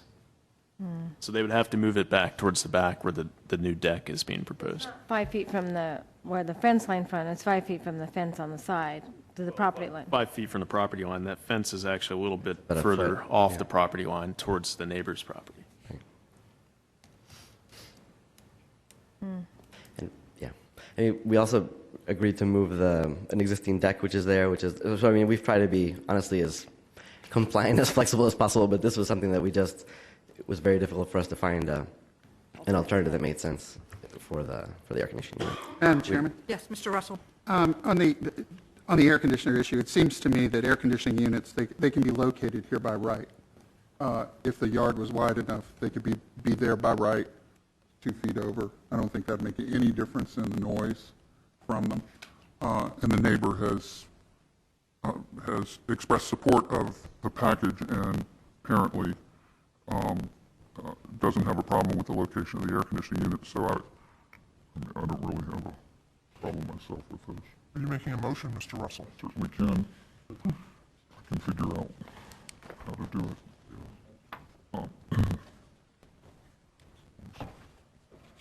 I move that the Board of Zoning Appeals adopt the attached Alternative resolution granting use permit V1076013 UP1 for the new rear two-story addition with second-story projecting bay, new side window well, new rear deck, new side steps, and the 2 air conditioning units. Second. Okay, a motion's been made and seconded. Is there any further discussion? All those in favor say aye. Aye. Opposed? The motion carries unanimously, so it is approved. Thanks very much. Appreciate your help. Thanks to the staff, too. Our architect got to know them very well. So. I already knew her pretty well. Okay, the next item, another lot coverage. This is case number V-10761-13-VA-1. This is a variance request by David and Karen Nichols to permit a main building footprint coverage of 30.5% instead of 30% as required. And this is for a new partially enclosed left side portico. This is in the R6 zoning district, premises known as 1800 South Cleveland Street. The staff recommendation is to deny the variance. The next case on our docket is a use permit for the same address, so we will keep that in mind as we discuss this. The staff points out that it's an oversized lot and that there are by right options available. Are there any questions of Mr. Noxon? I'm pretty sure that you are not David and Karen Nichols. No, ma'am. Texas, my mother has cancer. Okay, so you are doing this for your mother? Yes, ma'am. I'm flying in to take care of this part. Okay, very good. David Nichols, yes, ma'am. Okay. I filled out a speaker slip, Stephen Tinter. Or Steve Tinter, and you were really here as more as an applicant?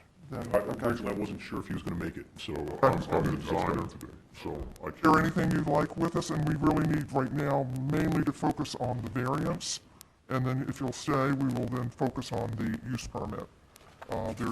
We have to take those separately. They're not one thing before us. So, Yeah, I think the main thing with the two being together, I guess the background on it was that we originally had applied for the use permit, and after the use permit was filled out, Cook Brothers, we had filled out the lot coverage. And we have a spreadsheet that we use, and it rounded it down to 30%, because for the main building, it was actually, I think 30.4 is what it came out to. I think it's off by like 17 square feet is what we missed. So that's why we added it. I didn't realize that it was actually the main building footprint that we were dealing with, because we kind of administratively handled adding the variance to the process. But yeah, the question, I guess, the few things that we looked at with this is kind of the uniqueness of the lot, and I'm not sure if you have a different photograph of that, but actually the North Cleveland street is actually a gravel road that goes to nowhere, that Mr. Nichols actually maintains. He puts gravel down there. The county doesn't maintain it. So the Cleveland Street is really just a curb cut, really. Gravel driveway. Yeah, and Mr. Nichols owns, and both properties, the property to the left as well, and his family has owned both those properties since they were developed and built. So I know there was something in the report about, the house was he's owned it since 2001, but it's been in his family. My grandmother and grandfather built both places. Okay. So I was born here in Arlington, and I plan on dying here in Arlington, so I'm not going anywhere. I went in the Marine Corps for a short stint. After I did my time, I came back to Arlington. Okay. Built up the house. So, And Jim, oh, sorry, I thought you were done. Well, I mean, we just had a few different concerns with it. I mean, by the definition, I called, when I found out it was a main footprint, I thought it was a lot coverage issue originally. My draftsman had filled out the paperwork with staff, and I didn't realize it was main building. We had called today to find out what the definition of is and why the stoop, because we're not actually increasing the footprint of the house itself. We're building over an existing, that stoop is there. So in that regard, we're not increasing the lot coverage. The justification we got was that we were changing the use of that stoop by covering it and putting columns down on top of it. We read the definition of main building footprint that we were sent to by the staff. I can't understand how that stoop isn't considered part of the main building footprint by right. It says the main building footprint shall include all parts of the main building that rest directly or indirectly on the ground, including by way of illustration, and they go into bay windows, chimneys, porches, decks. I then looked to see, well, how is this not considered a porch? Because, and I couldn't find the definition of a porch, because if it was a porch, they would allow a 33% lot coverage. It's also, I think, part of it is because it's not, that side of the house is technically not the front. So I think that played into it as well, why it can't be considered a porch for the 33%. But in essence, it is the only entrance to the house. And I think, Mr. Nichols, I mean, the purpose of building was twofold. One is to shield the front stoop from rain and wind. And I would address, I guess, the hardship that we would be faced with is actually crime in that area. Mr. Nichols has lived there for a number of years, and he can speak to what he's trying to accomplish. The demographics have changed, and we have new people that have moved in, and crime has picked up. I've had my Christmas decorations cut, the cords cut on 2 occasions. I've reported it to Arlington County. So there's a report of that. But stuff that had just never happened before. I take care of my mother and my grandmother. My mother's 78, my grandmother's 97. They're still living and they're still moving about. So I wanted something there where she could come out for Vivian Bullock, who's another person who's been here pretty much her whole life. Picks her up. They're still going to the committee meetings and that kind of stuff. I wanted something where she could stand there out of the sun and the elements, see her pull up, and leave instead of having to try to hear it from the house.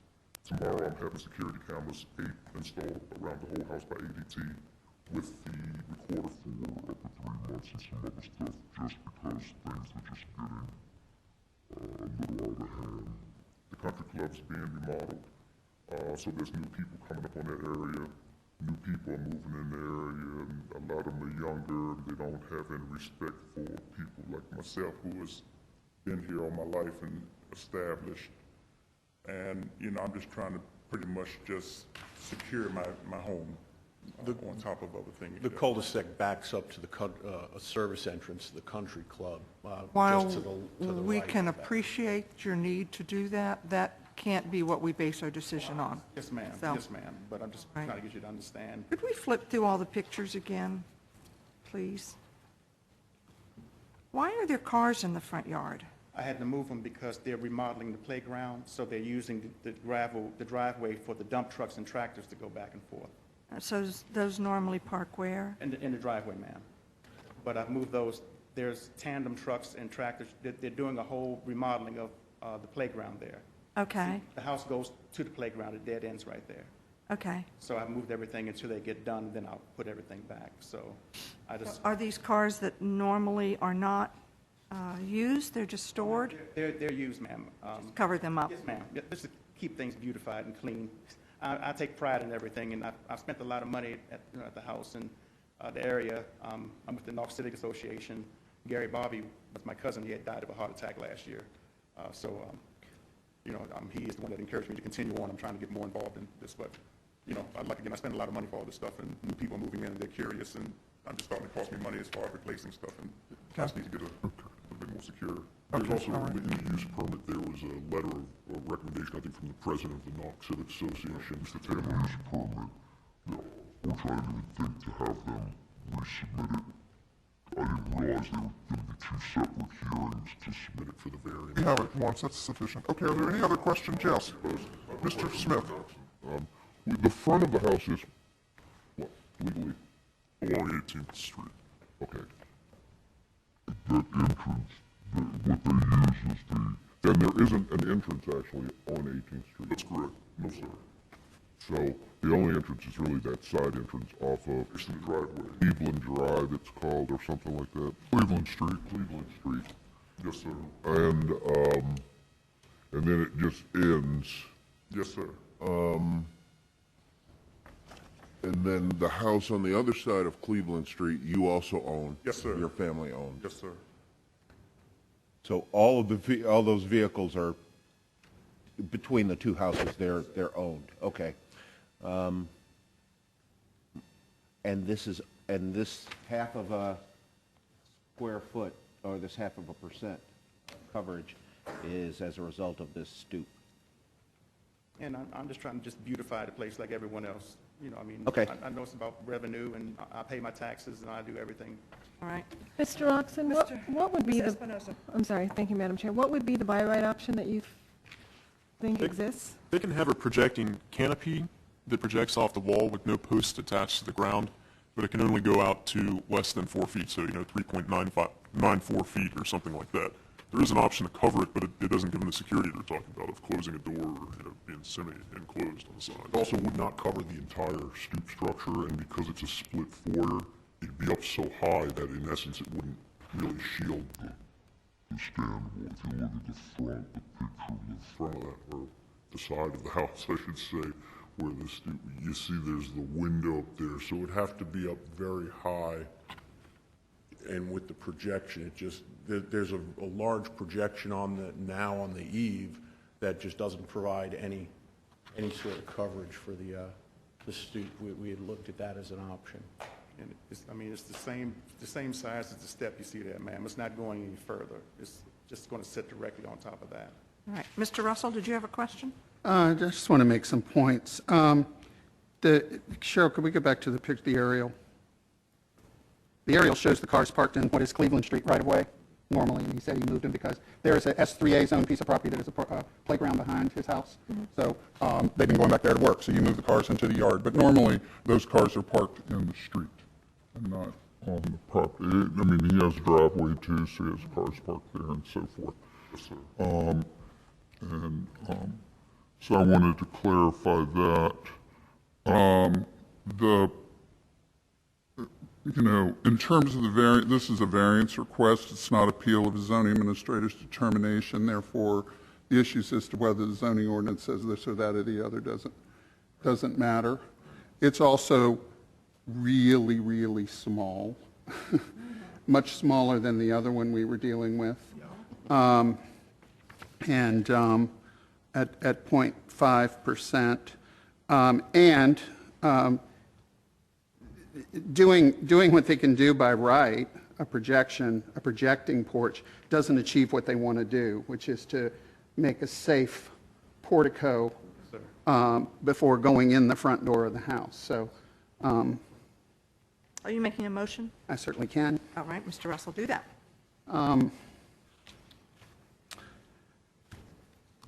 I move that the Board of Zoning Appeals adopt the resolution approving, I'm sorry, I'm reading from the wrong case, since there's two with the same name on it.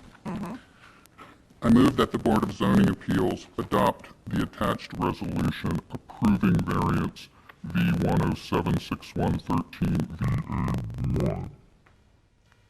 Second. With the conditions? if there are in the alternative resolution. Not to put words in your mouth.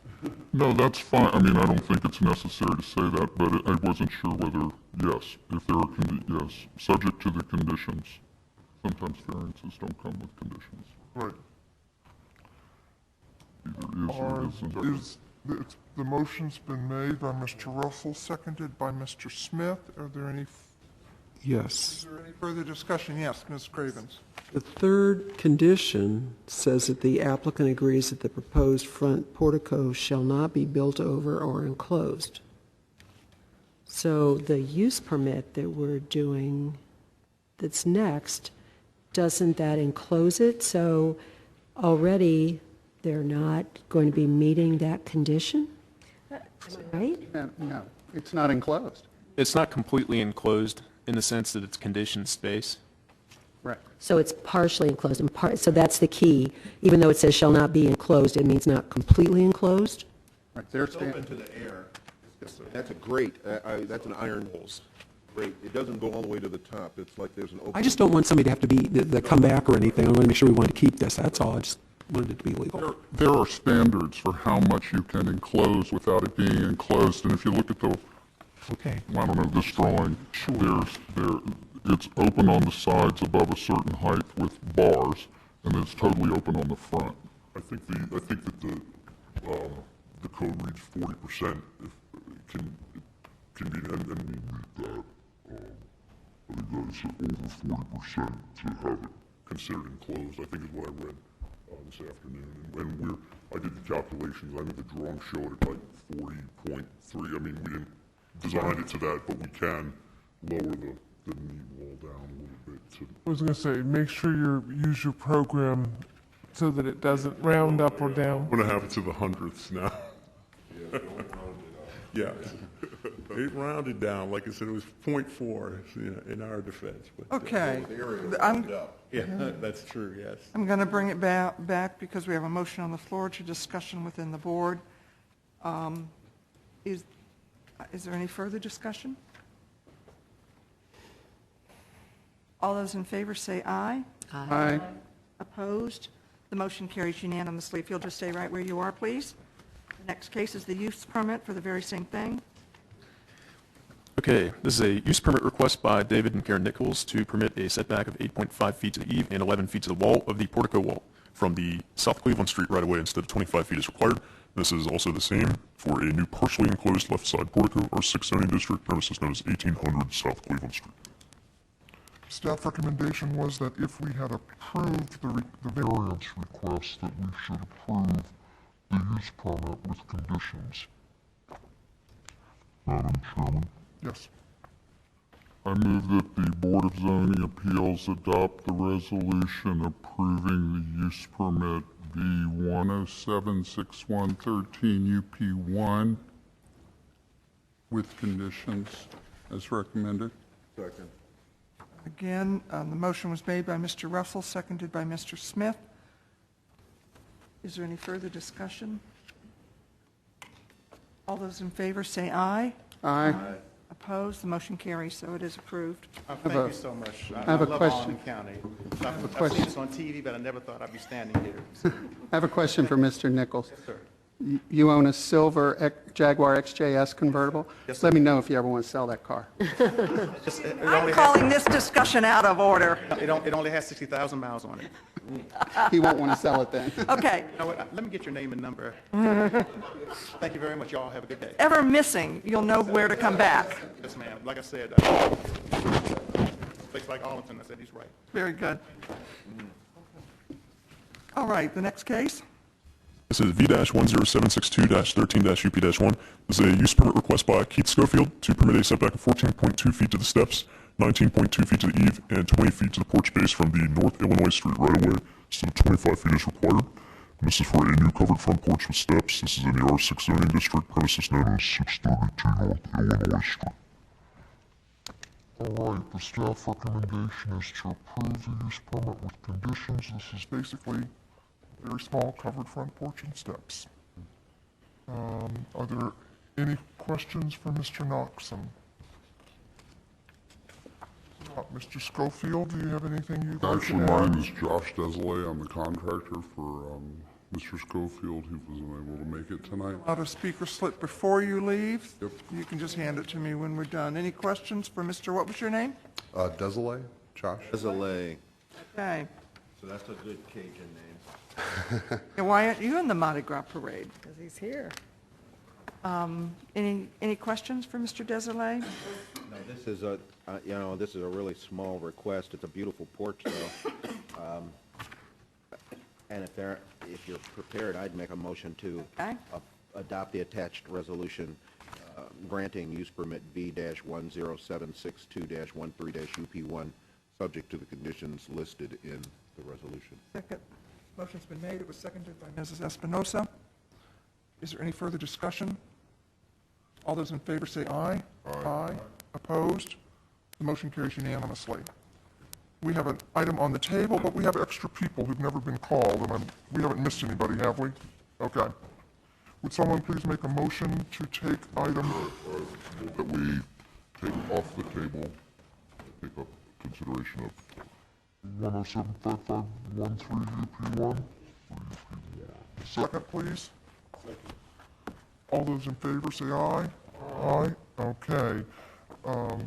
Mr. and Mrs. Potter, if you'd come back, and if there's anything else you'd like to, numbers, and you're ready to tell us exactly how these numbers would read?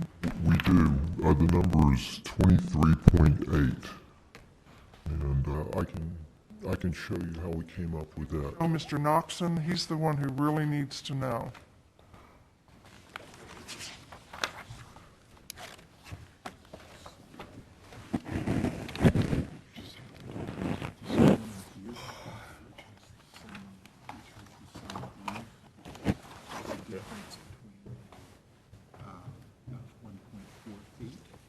Okay. Very similar angle. Exactly, yeah, 1 foot 4 inches. So, which is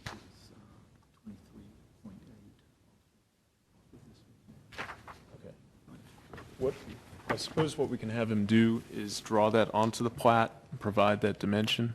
Okay. You all can make your motion. Okay, if you would actually write those numbers on a plat and hand it to Mr. Noxon for the record, and then tell us those numbers again. And so now, maybe Mrs. Potter can help me here. The use permit request to permit a setback of 8.5 feet to the deck would now read 15 feet to the deck. 11.5 feet to the eave? No, what would the eave now be? Eve is on there. We actually don't need to even advertise that. Okay. Since it is compliant with the 21 feet. Okay, I just wanted to make sure we read the right motion. If you just go to porch base, that'd be fine.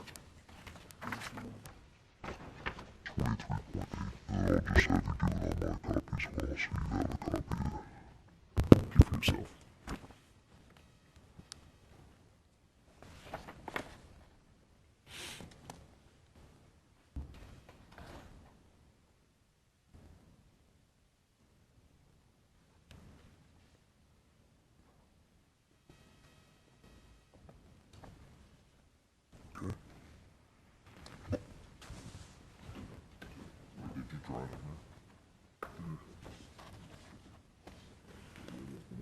Okay, 23.8 to the porch base.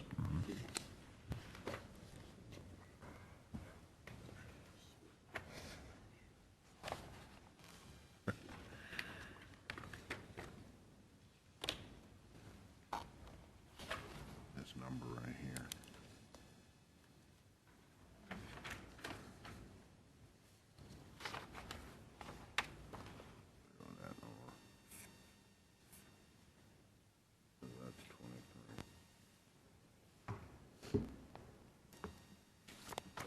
Will you share that with Ms. Espinosa so she can copy it, please? Okay, excellent. Thank you. Wait. There. Where's my number?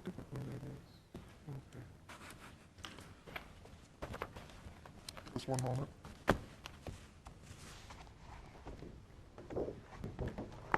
All right.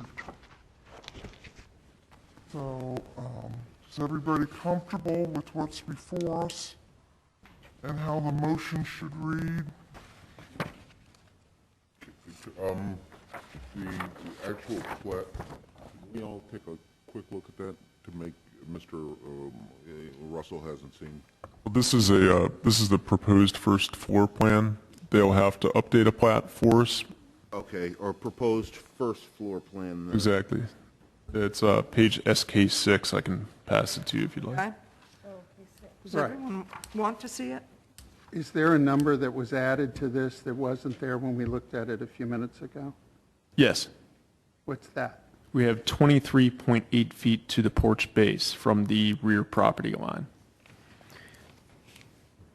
Is that where it says proposed porch or landing and stair? For proposed porch.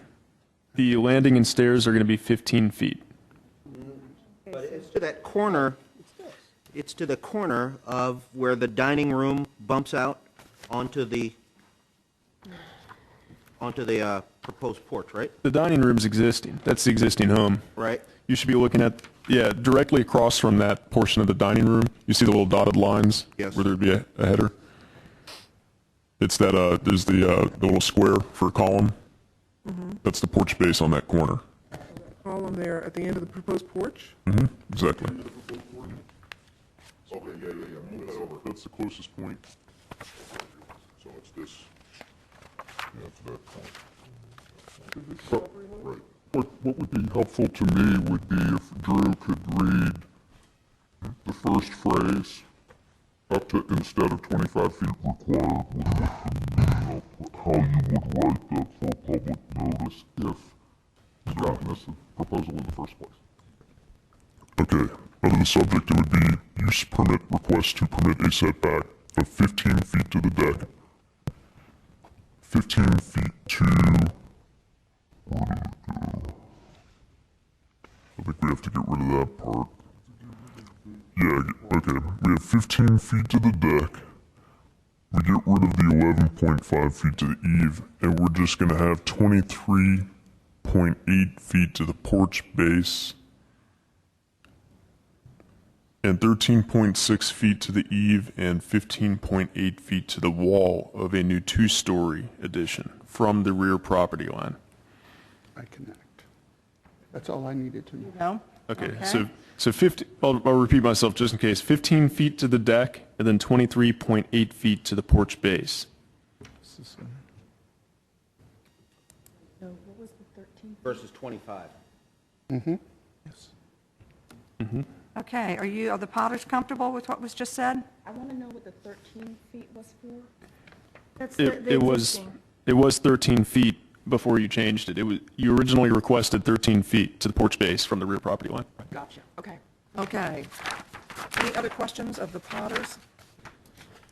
Madam Chairman? All right, would someone like to make a motion? Madam Chairman? Yes, go, Mr. Russell. I move that the Board of Zoning Appeals adopt the resolution Granting use permit V1075513 UP1 for a two-story addition in the reconstructed covered front porch, plus the rear porches and decks as shown to us tonight, which would be, and I will read the first part of the notice for that. a setback of 15 feet to the deck, 23.8 feet to the porch base, 13.6 feet to the eave, and 15.8 feet to the wall of the new two-story addition from the rear property line instead of 25 feet as required. Does that match your numbers? Correct. Does that match your understanding? Yes. Yes, it does. I'll second that. Is there any further discussion? Yes. Is everyone clear? I just wanted to check. Okay. We'll take one more moment. So the kitchen on the new one, there's nothing that changes on those property lines? That's correct. The addition is going to stay the same.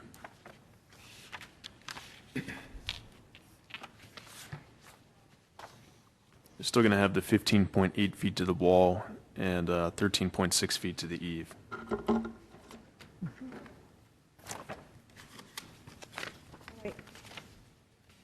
If that's the case, I'm good. Okay. Motion's been made and seconded. Is there any further discussion?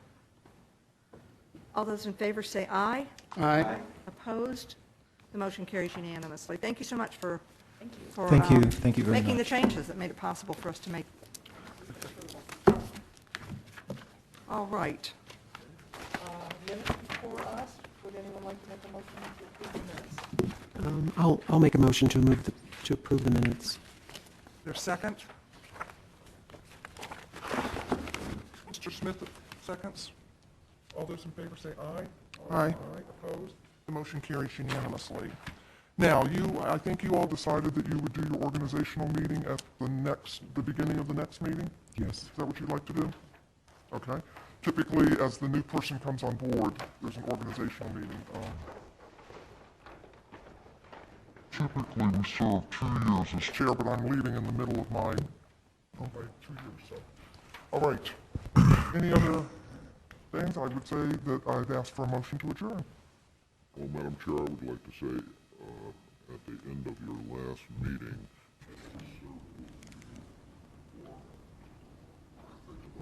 12 years, maybe 13. 11 something. And it's been a pleasure having known you for about 25 years. Yes. We both stayed so young, too. Yes, it's been a pleasure, and I'll miss you. Thank you for your service. I've really enjoyed it. This has been one of my favorite volunteer jobs in Arlington. I just think it's been a real pleasure, so I am glad to leave while I still like it. I'm going to take some time to do some other things, but I really have enjoyed it. We'll miss So you all you. have fun. Well, you'll be sorely missed. No, I'm going to come every now and then and say obnoxious things from the back and speak against things and speak for things and She's already done her addition, so she won't need a variance. maybe I'll apply for one now. Madam Chairman. Apply for a variance. Come in here with a variance. Yeah. Madam Chairman, let me say, as somebody who has the unique pleasure to have served on both sides of the table with you, it's just been great, and I'm going to miss you terribly, and I hope I see you at least in the grocery store. At least in the grocery store when you're buying your 2,000 pumpkins. That's when I usually see you. So. All right, thank you. I think the meeting is adjourned then, and I wish you luck taking on one of these Technically, we seats. didn't make a motion to adjourn. Oh, make one. I'm sorry. I move that we adjourn. All right, is there a second? Second. Craven seconds. Second, okay. All those in favor say aye. Aye. Opposed, the motion carries, and we're adjourned. We do have some news for, Oh, the chair? Oh, the chair is doing it? we do have some news for the next meeting. Oh, okay. The next meeting's not going to be in this room. We got bumped by the county board for their budget hearing, unfortunately. It's funny when you make a schedule and they say, oh, that's okay, and then the next month they tell you, oh, we need the room now. Now, you're all hearing that, you won't be in this room next meeting. We have to go to the smaller room. I will fill you all in ahead of time when we get the arrangements taken care of, so. It is a Tuesday. I believe it's the 14th, Thursday. Thursday. We were Thursdays until December, which is another Tuesday.